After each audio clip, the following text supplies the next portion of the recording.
பலவிதமான ரோஜா செடிகள் இருந்தாலும், நமக்கு தினம் தினம் பூக்கள் கிடைக்கணும்னு விருப்பம் இருக்கும்.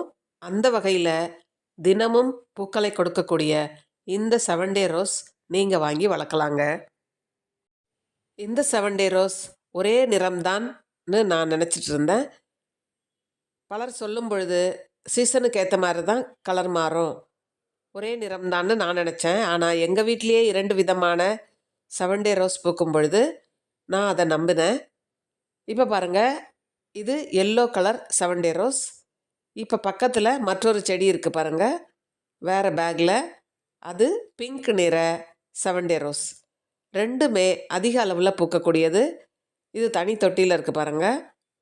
நல்ல ஒரு அழகா பூக்கக்கூடிய தன்மை இந்த பிங்க் நிற 7 டே ரோஸ்க்கு இருக்கு. எல்லோ கலர் பூக்கிறத விட இந்த பிங்க் நிற 7 டே ரோஸ் ரொம்ப அருமையா பூத்துரும். நீண்ட நாள் வாடாமையும் இருக்கும்.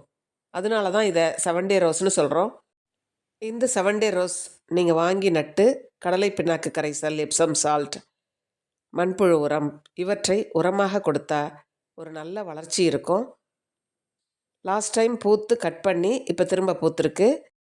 மஞ்சள் நிற 7 டே ரோஸ் விட இந்த பிங்க் நிற 7 டே ரோஸ் கிடச்சிதுன்னா வாங்கிடுங்க. அழகாக இருக்கும், பார்க்குறதுக்கு ரொம்ப அழகாக இருக்கும், வாடாமையும் இருக்கும். எவ்வளோ அழகான ஒரு டார்க் ஷேடு நமக்கு தெரியுது பாருங்கள். மஞ்சளுக்கும் இதுக்குமே வித்தியாசம் இருக்குது. இந்த 7 டே ரோஸ் உங்களுக்கு கிடச்சிதுன்னா வாங்கிடுங்க. ட்ரிம் பண்ணி விட விட உங்களுக்கு நிறைய பூக்களை கொடுத்துரும். பக்கத்துலேயே மிட் நைட் ப்ளூ பூத்துருக்கு. இப்படி நிறைய பூக்கள் பூக்கக்கூடிய வகையை நீங்கள் வாங்கி வைக்கலாம். ஃப்ளோரிபண்டா வகை வாங்கினீங்கன்னா உங்களுக்கு நிறைய பூக்களை கொடுத்துரும்.